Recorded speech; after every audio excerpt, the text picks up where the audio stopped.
দর্শক দেখছেন BNP chairman Tarique Rahman নামাজ পবিত্র জুমার নামাজ আদায়ের উদ্দেশ্যে বাসভবন থেকে মসজিদের দিকে যাচ্ছেন।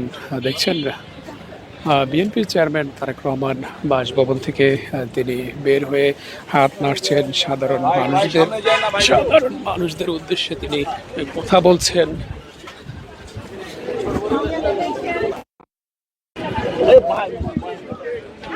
কথা বলছেন বিএনপির চেয়ারম্যান তারেক রহমান এবং আগামী দিনের আস্তে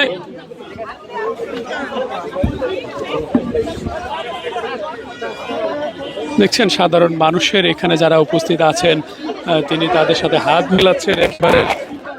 একেবারে বাসভবনের সামনে সাধারণ মানুষদের সাথে দেখছেন এখানে আকিস সিমেন্টে তৈরি এ বাড়ি, সিমেন্টে লোহার শক্তি। আয়রন স্ল্যাগ সমৃদ্ধ আকিস সিমেন্ট, সিমেন্টে লোহার শক্তি।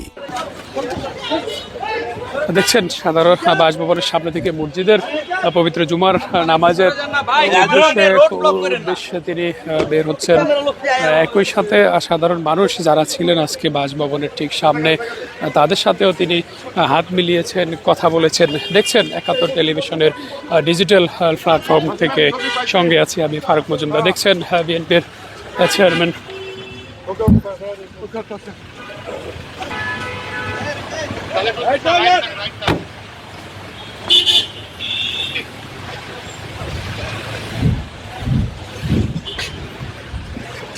দেখছেন তারেক রহমান তিনি বাসভবন থেকে মসজিদের উদ্দেশ্যে যাচ্ছেন।